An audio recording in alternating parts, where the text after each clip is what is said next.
নমস্কার, সবাই কেমন আছো জানাবে। আশা করি ভালো আছো এবং খুব ভালো থাকো। আজকে রিডিং এর বিষয়বস্তু হচ্ছে তুমি কোনোভাবে তোমার শত্রুর ঘুম কেড়ে নিয়েছো, মানে তার সুখের ঘরে যেন তুমি এক মুঠো ছাই ফেলে দিয়েছো, এরকম একটা অবস্থা।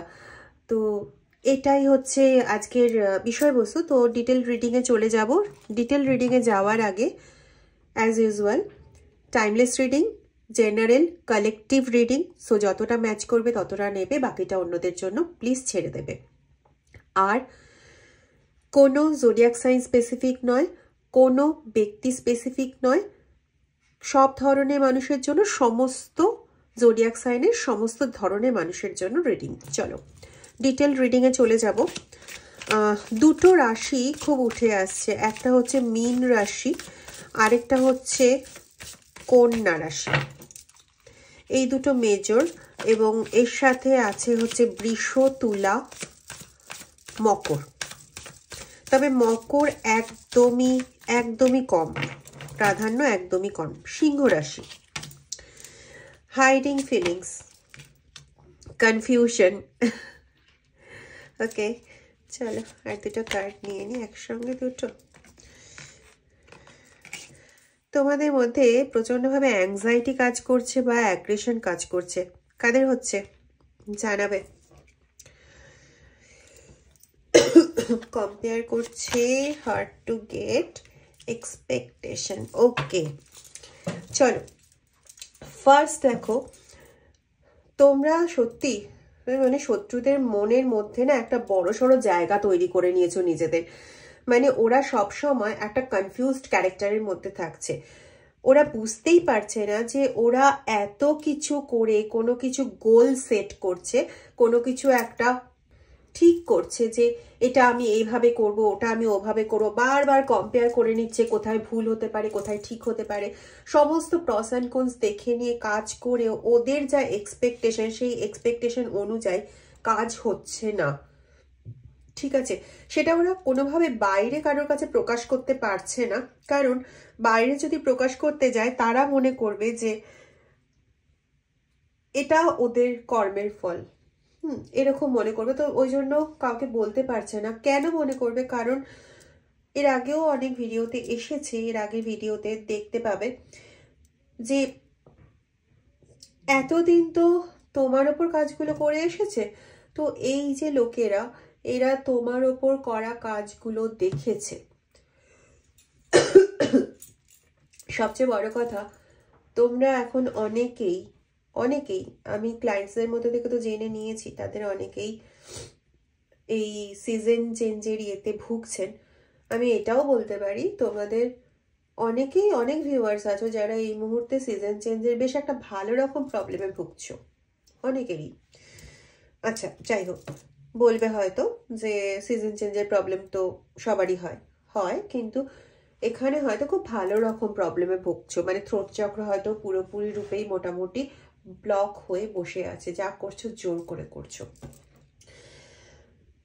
যাই হোক, এবার হচ্ছে তো ওরা জানে যে ওদের এই যে জায়গাগুলো, যেগুলো যদি কোনোভাবে প্রকাশ হয়ে পড়ে, তাহলে এই লোকেরা বুঝতে পেরে যাবে যে মানে তোমার শত্রুরা তোমাকে যে কর্মের মানে তোমাকে যে ফলাফল দিয়েছিল, কর্মের ফলাফল বলবো না, ওরা তখন বলেছিল এরকম যে তুমি বাজে কাজ করেছো তার ফল পাচ্ছ, তুমি মানুষকে ঠকিয়েছো তার ফল পাচ্ছ, তুমি মানুষের সঙ্গে হিংসা করেছো তার ফল পাচ্ছ। এরকম বিভিন্ন ধরনের নেগেটিভ কথাবার্তার দ্বারা তোমার মানে সেই সময় পাওয়া কষ্টগুলোকে ওরা বোঝাতো লোকের কাছে এরকম ভাবে যে তুমি তোমার দোষেই ওই ফলটা পাচ্ছ, নাথিং এলস।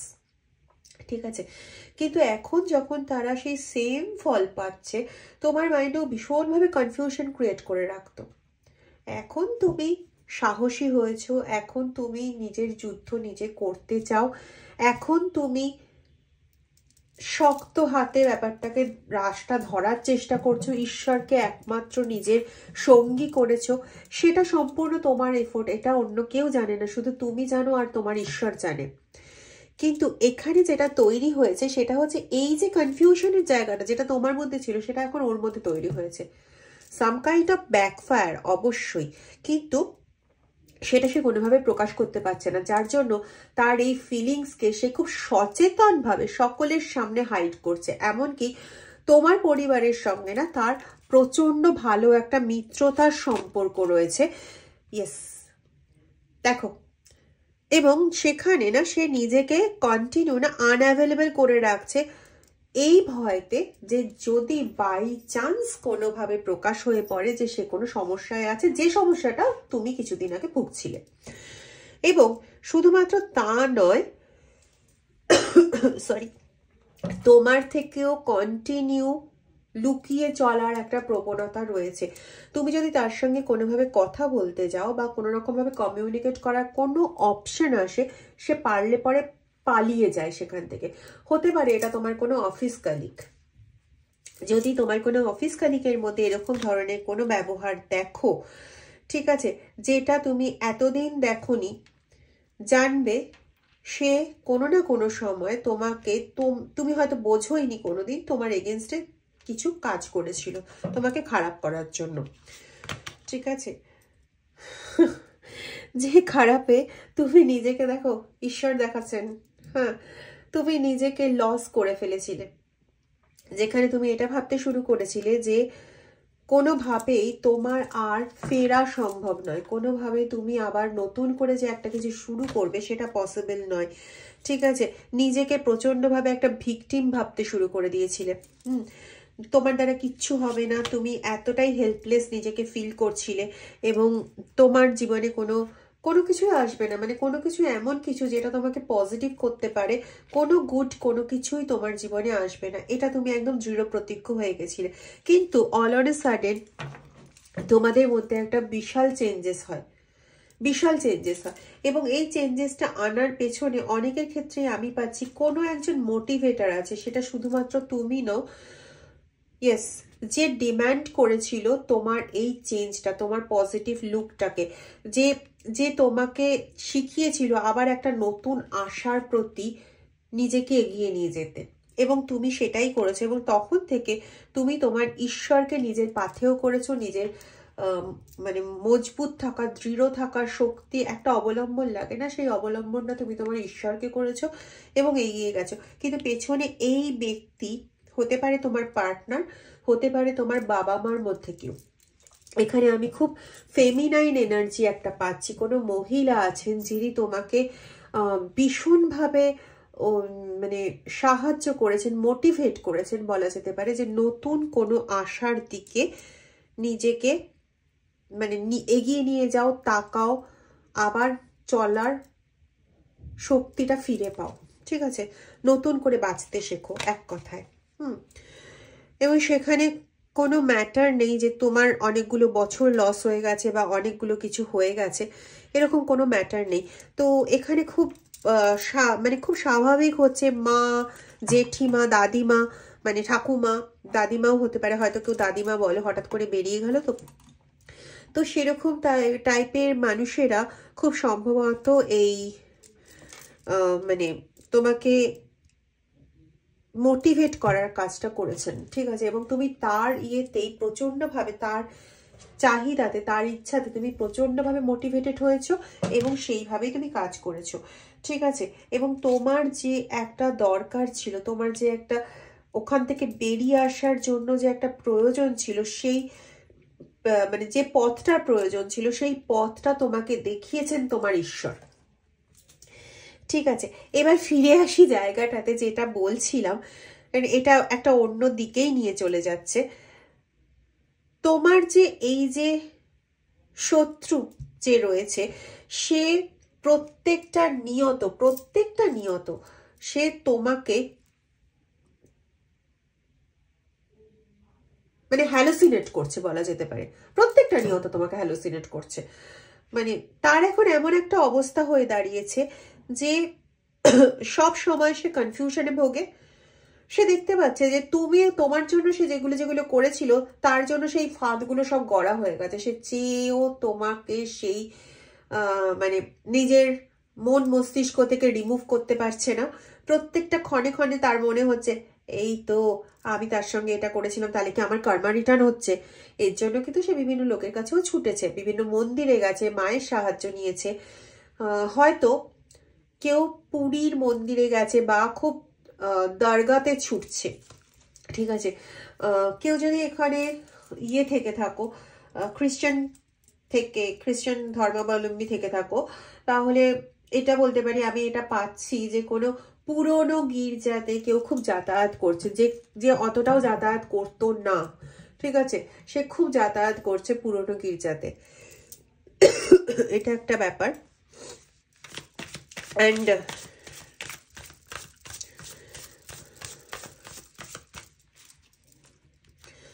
সে অ্যাকচুয়ালি না ভয় পাচ্ছে, তোমাকে ভয় পাচ্ছে না। অ্যাকচুয়ালি তোমার সাথে যে কাজগুলো করেছিল, ওই কাজগুলো তার জীবনে যে আবার ব্যাক করছে ঠিক সেম টু সেম ওয়েতে, সেটাকেই সে ভয় পাচ্ছে যে কোথাও তোমাকে সব জায়গাতে থেকে সরাতে গিয়ে কোথাও নিজেই সেটা শিকার হয়ে যাচ্ছে না তো, যে সে মানে রিজেক্ট হয়ে যাবে, সে বিচ্যুত হয়ে যাবে সবার থেকে, ঠিক আছে, এরকম কোনো কিছু মানে ঘটছে না তো। এই ভয় আতঙ্কে তার ঘুমটা উড়ে গেছে। হ্যাঁ, সে বেশ ভালোভাবে ছিল, কিন্তু সে কিন্তু খুব ভালোভাবে ছিল।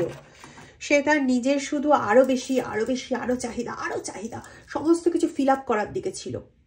তার কিন্তু এই সমস্ত থেকে কোনো অ্যাটেনশন ছিল না তোমার সঙ্গে কি করেছে, তোমার কি অবস্থা তার জন্য, ইত্যাদি ইত্যাদি, কোনো অ্যাটেনশন ছিল না। বরং সে আরো খুশি হচ্ছিল যে তোমাকে সে পথ থেকে সরাতে পেরেছে। তখন কিন্তু তুমি তার মাইন্ডে ঘুরতে না, ঠিক আছে। আর যখন তোমাকে করুণ অবস্থায় জানতো বা মানে বুঝতো যে তুমি কোনো হার্ড সিচুয়েশনে রয়েছো, তখন মোটামুটি সে আনন্দ পেত। তোমাকে নিয়ে কখনো কেয়ারও করতো না, কিছুই করতো না।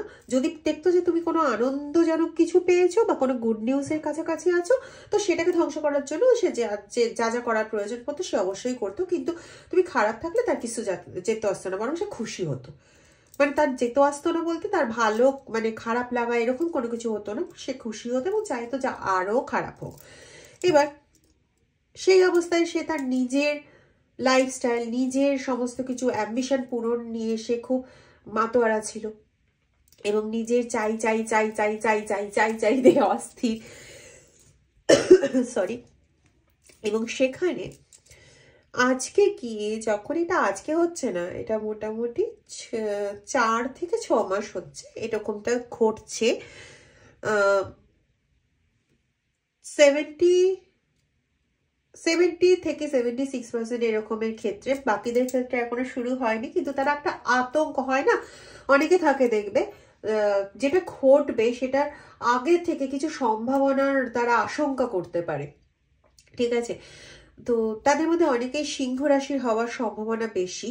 তো ওরা আশঙ্কা করছে যে something is going to be, মানে খুব খুব কিরকম বলবো, হ্যাজার্ডাস কন্ডিশন আসতে পারে, খুব একটা অ্যাম্বিগুয়াস কন্ডিশন আসতে চলেছে, যেটাকে ঠিক মতন ট্র্যাক করতে পারছি না, বা এই যে কাজটা করতে যাচ্ছি, কাজটা করার শেষের পথটা ঠিক ক্লিয়ার নয়, এরকম টাইপের তারা একটা বুঝতে পারছে। কিন্তু ঠিক কি ঘটতে চলেছে, কেন ঘটতে চলেছে এটা ক্লিয়ার নয়, কিন্তু তাদের মনে হ্যাঁ একটা ভয় আছে যে ওর সাথে তো এটা করেছিলাম, তাহলে কি আমার কর্মা রিটার্ন হচ্ছে। তারা কিন্তু এই জিনিসটাও পাচ্ছি, তারা কিন্তু সোশ্যাল মিডিয়াতে বিভিন্ন যে ওই যে ফোরকাস্টিং গুলো হয় না, 2026 এর ফোরকাস্টিং, ভালো কথা, 2026 এর ফোরকাস্টিং কারা কারা চাও আমাকে একটু কমেন্টে লিখে জানাবে, তাহলে আমি সেই অনুযায়ী ভিডিও করব। ওকে, আমাকে কমেন্ট সেকশনে লিখবে, তবে আমি বুঝতে পারবো এবং তাহলে আমি ভিডিও করব 2026 এর জন্য। আচ্ছা, এবার হচ্ছে তো মানে তারা ওই সমস্ত ভিডিওগুলোর থেকে না শুনছে যে তারা যে রাশি, সেই রাশির ঠিক মতন ঠিক হওয়ার নয়, এবং যে যে জিনিসগুলো হতে পারে বলে ফোরকাস্টেড রয়েছে, সেই জিনিসগুলো শুনে তারা বুঝতে পারছে যে তোমার সঙ্গে একদিন এগুলো করেছিল। তো তারা আর তাদের নিজেদের মধ্যেও কোথাও একটা আনকমফোর্টেবল ব্যাপার হচ্ছে, কোথাও তাদের এগুলো একটা ফিলিংস এর মধ্যে আসছে, আর তার সঙ্গে ওই শোনা, দুটো মিলিয়ে তারা মোটামুটি বলা যেতে পারে 60% স্যাঙ্গুইন হয়ে গেছে যে তাদের জীবনে ব্যাকফায়ারিং ঘটতে চলেছে। এই মানে এই যে ওদের চিন্তা ভাবনা, এই চিন্তা ভাবনাতে ওদেরও সুখের ঘরটা না মোটামুটি ওই তাসের ঘরের মতন ভাঙতে শুরু হয়েছে। ঠিক আছে, এটা কমপ্লিটলি বললাম ভাবনা চিন্তার জগতে। আর এদিকে যাদের কথা বললাম যারা অলরেডি ফল ভোগ করছে তাদের তো ছেড়ে দাও, মানে সুখের ঘর আর সুখ বলে কিছু নেই, তার আগে একটা জুড়ে গেছে অসুখ। হ্যাঁ, তাদের ঘরে তুমিও দেখতে পাবে, তাদের ঘরে না খুব ফ্রিকুয়েন্ট ওয়েতে খুব অসুস্থতার পরিমাণও বৃদ্ধি পেয়েছে। তারা সেগুলোকে লুকিয়ে চলতে চাইছে। কেউ কেউ হয়তো কালো যে তাগাগুলো হয় সেই কালো তাগা কেউ কেউ ইউজ করছে। আর এরকম চাকতির মতন দেখতে, কালো রঙেরই চাকতির মতন দেখতে কোনো মেটালের কিছু কোমরে বাচ্চাদেরকে ইউজ করাচ্ছে, নজর যাতে না লাগে এরকম ধরনের কিছুর জন্য হবে। ঠিক আছে, এই দুটো আমি ভিশনে পেলাম। তোমরা হয়তো দেখতে পাবে, হয়তো কেউ কালো যে সুতোগুলো হয় না সেই সুতোগুলো কেউ হঠাৎ করে ইউজ করছে, আগে ইউজ করতো না। ঠিক আছে, তো বুঝে যাবে সে যথেষ্ট ভয়তে আছে, যথেষ্ট টেনশনে আছে। টেনশনে থাকারই কথা, এককালে তো প্রচুর টেনশন দিয়েছে। ঈশ্বর তো সবকিছুই মাফ করে দেন না সবসময়, তাই না? তো সবসময় সবকিছু নিজের ফেভারে যায় না। ঠিক আছে, দেখো তোমাকে কখনো কিন্তু সে ভালোবাসেনি। এককালে তোমাকে মানে শুষে সমস্ত কিছু নিয়ে গেছে, সমস্ত কিছু মানে তোমার যা আছে সব কিছু শুষে নেওয়ার চেষ্টা করেছে। তোমাকে ভালোবেসে নয়, শুধুমাত্র একটা শোষক মানে শোষণের বস্তু ছিলে তুমি তার কাছে। আর এখন সে কোনো না কোনোভাবে শোষিত হচ্ছে এবং প্রচন্ড পরিমাণেই শোষিত হচ্ছে, যার জন্য তার এখন অবস্থাটা একটু গন্ডগোলের। আচ্ছা, আমি প্রেজেন্টেশনটা না সেভাবে দিতে পারছি না, নিজের শরীরটা খুব একটা ঠিক নেই, তো সেটার জন্য প্লিজ একটু নিজেদের মতন করে ভিডিওটা একটু দেখে নিও। ঠিক আছে, আর কোনো জায়গায় যদি কোনো কোয়ারি থাকে তাহলে আমাকে কমেন্ট সেকশনে জিজ্ঞেস করো, যদি মনে থাকে তাহলে নিশ্চয়ই বলবো। দেখো দেখো দেখো দেখো দেখো দেখো, চিট করেছিল তোমাদের, বলছিলাম না কখনো তোমাকে ভালোবাসেনি, সরি কখনো তোমাকে ভালোবাসেনি, শুধুমাত্র নিজের আকাঙ্ক্ষা পূরণ, নিজের ঐশ্বর্য প্রাপ্তি, নিজের সমস্ত স্যাটিসফাই করার জন্য তুমি একটা ব্যবহার্য বস্তু ছিলে। এখন সে নিজে ভয় পাচ্ছে যে সে কোথাও কি চিটেড হয়ে যাচ্ছে। ভয় পেয়ে করবি কি, তার কারণ তুই এককালে যা যা করেছিস সেগুলো তো ফেরত পাওয়ার সময় অবশ্যই এসছে, কি তাই তো? সেগুলো তো ফেরত পেতেই হয়, এমন তো নয় যে শুধুমাত্র দেখো ফিক্সিং দেম, এমন তো নয় যে শুধুমাত্র মানে ভোগের খাতাটা তার জন্য আর কষ্টের খাতাটা তোমার জন্য, তা তো হয় না, এটা কোনোদিন হয় না। তো এগুলো তো এক সময় তো গিয়ে মহাকাল বা মহাকালী যাই হোক না কেন, কালের চক্রে এক সময় তো গিয়ে জায়গাগুলো ফিক্স হতোই, যে এতদিন ধরে সুবিধা ভোগ করতে যাচ্ছে অন্যকে কষ্ট দিয়ে, তার খাতাটা তো একটা না একটা সময় পূর্ণ হবারই ছিল, তাই হচ্ছে। কিন্তু হ্যাঁ, আমরা কি আর সবকিছু সেভাবে নিতে পারি? নিতে পারি না। সে এখন আনলাভেবল কন্ডিশনেই রয়েছে, কারণ কিছু করার নেই, যেটা তুমি যার সঙ্গে করবে ফল তো তোমাকে একদিন না একদিন পেতেই হতো, তাই না? এখন সে যে ফলটা পাচ্ছে সেটা সম্পূর্ণ এমন ভাবে পাচ্ছে, একদম 100%। দেখো সে এমন ভাবে ফলটা পাচ্ছে না, ওই যে বলে না ওই কি জানো, বস্তা একটা পেঁচিয়ে যদি খুব জোরে জোরে মারা হয়, আমাদের টিচাররা বলতেন একটা সময় যে এমন মারবো না, মানে যারা মেল স্টুডেন্টরা ছিল শুনতাম বলতো আর কি, অনেক সময় স্যার এসে গল্প করতেন ক্লাসে, তো তখন বলতেন যে এরকম মানে ভয় দেখানো হতো যে এমন মারবো না, বস্তার উপরে করে মারছি, ডান্ডাটা লাগবে, হাড়ের মধ্যে লাগবে, কিন্তু যেহেতু বস্তা বেচানো তাই জন্য কোনো দাগ হবে না, ওদের ওপরও না ঠিক সেরকম হচ্ছে। বলেছিলাম তোমাদের বারবার বলতাম যে তোমরা যতই কষ্ট পাও নিজের মনের কষ্টে না, কখনো রিটার্ন টু সেন্ডার বা ব্যাকফায়ার এগুলো বলবে না। কারণ তুমি তোমার শক্তি, তোমার সীমানা পর্যন্তই তুমি ভাবতে পারবে যে এর সাথে ব্যাকফায়ারটা এরকম হোক।